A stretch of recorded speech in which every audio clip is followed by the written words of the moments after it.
राम सागर बिंद। मैं बिंद जाति से आता हूं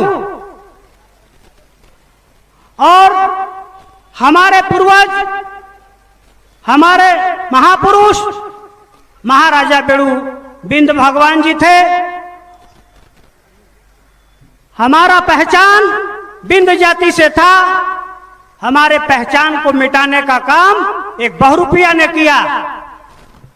इस कुशीनगर जिला में बिंद समाज की तादाद बहुत ज्यादा है, लेकिन साथियों, इस बिंद समाज के लोगों को निषाद लिखवाने का काम किया गया और डॉक्टर संजय निषाद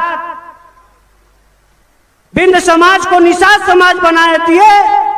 मैं आपको बताना चाहता हूं कि इस बिंद समाज का पहचान मिटाने वाले डॉक्टर संजय निषाद का खुद पहचान मिट गया। डॉक्टर संजय निषाद को अगर राजनीतिक रूप से किसी ने पहचान दिया तो समाजवादी पार्टी ने दिया। साथियों, डॉक्टर संजय निषाद जब समाजवादी पार्टी के साथ एक मंच पर आए तो दुश्मन का पसीना छूटने लगा और उसने फूट डालो राजनीति करो के तहत डॉक्टर संजय निषाद को लालच दिया और उनको फोड़ दिया, अपने पाले में ले लिया। कहा कि आओ लोकसभा के चुनाव में हम तुमको 8-10 सीट देंगे।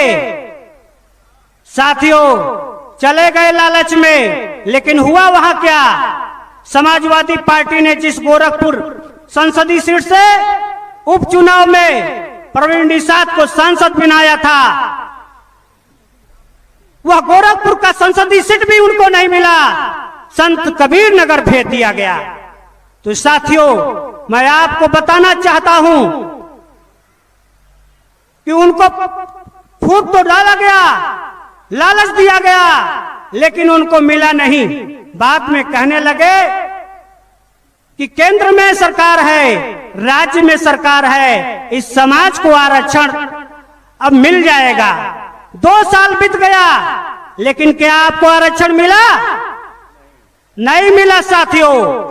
72 घंटे में 10% आरक्षण ऊंची जात को मोदी जी देने का काम किए, लेकिन यह मछुआ समुदाय आज कई वर्षों से संघर्ष कर रहा है कि हमको भी आरक्षण दिया जाए, लेकिन इस मछुआ समुदाय का कहीं सुनाई नहीं होता है। साथियों, मैं आपको बताना चाहता हूं कि डॉक्टर संजय जैसे इस समाज का नेतृत्व करता रहेंगे तो इस समाज का भला नहीं हो सकता है। एक बहुरूपिया बिहार से आया, उसने भी कहा कि हम 165 सीट पर लड़ेंगे चुनाव उत्तर प्रदेश में। मैं आपको बताना चाहता हूं कि बिहार से आने वाले मुकेश साहनी जी बिहार में बड़ी बड़ी रैली किए, रैली करने के बाद 11 सीट पर समझौता कर लिए और उत्तर प्रदेश में 165 सीट से कैसे सर लड़ेंगे चुनाव? अभी इनको 2 महीना आया हुआ। इसका मकसद आप समझते हैं? ओटकटवा की भूमिका में रहना चाहते हैं। एक तरफ डॉक्टर संजय निषाद समाज का वोट, बिंद समाज केवट समाज का वोट भारतीय जनता पार्टी के तरफ ले जाना चाहते हैं, और दूसरी तरफ बिहार से आकर के मुकेश साहनी इस निषाद मछुआ समुदाय का वोट काट करके भारतीय जनता पार्टी को जिताना चाहते हैं। साथियों, मैं आपको बताना चाहता हूं कि आपका बेटा भाई राम सागर बिंद, जो माननीय ओम प्रकाश राजभर जी के साथ कंधे से कंधा मिला करके 1 साल से गठबंधन करके भागीदारी संकल्प मोर्चा में दिन रात समाज को जगाने का काम कर रहा है। साथियों, आपने देखा होगा कि माननीय ओम प्रकाश राजभर जी कैबिनेट मिनिस्टर थे, अपने पद से इस्तीफा दे दिए। जब आरक्षण नहीं मिला, मुफ्त बिजली नहीं मिला, गुणवत्तापूर्ण शिक्षा नहीं मिला, तमाम ऐसे मुद्दे थे। जब भारतीय जनता पार्टी ने जो वादा किया था उस वादा को नहीं पूरा किया तो माननीय ओम प्रकाश राजभर जी अपने पद से इस्तीफा देने का काम किए। मैं आपको बताना चाहता हूं कि एक प्रधान से कहिए तो अपने पद से इस्तीफा नहीं देगा, क्योंकि उसमें आमदनी होती है और सम्मान होता है। लेकिन आप सोचिए कि ओम प्रकाश राजभर जी कैबिनेट मिनिस्टर थे, उसमें कितना बड़ा सम्मान था। अगर अपने पद पर रहते अन्य नेताओं की तरह अगर वो भी पैसा कमाना चाहते, भ्रष्टाचार करना चाहते तो 2 अरब रुपया कमा लेते। लेकिन नहीं साथियों, माननीय ओम प्रकाश राजभर जी को गरीबों का दुख दर्द पीड़ा याद था।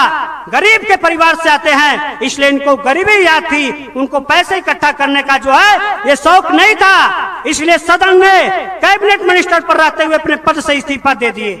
तो साथियों, मैं आपको बताना चाहता हूं, ऐसे ईमानदार गरीबों के साथ लड़ाई लड़ने वाले माननीय ओम प्रकाश राजभर जी के साथ आपका बेटा राम सागर बिंद आपकी लड़ाई लड़ने के लिए लखनऊ से दिल्ली एक कर देगा। साथियों, मैं आपको बताना चाहता हूं कि अभी हमारे माननीय जो है ओम प्रकाश राजभर जी बहुत सारी आपको बातें बताएंगे, लेकिन मैं आपको बताना चाहता हूं कि इस बार समाजवादी पार्टी की सरकार बना करके माननीय अखिलेश यादव जी को मुख्यमंत्री बना करके इस भारतीय जनता पार्टी झूठ पार्टी को हरा देना है। साथियों, सत्ता से बेदखल कर देना है। साथियों, मैं एक बात कहना चाहता हूं कि इस कुशीनगर में मैं लगभग इस बार 10 दिन से आया हूं और मैं देखा कि इस कुशीनगर में सबसे ज्यादा गरीबी है, झुग्गी झोपड़ी है।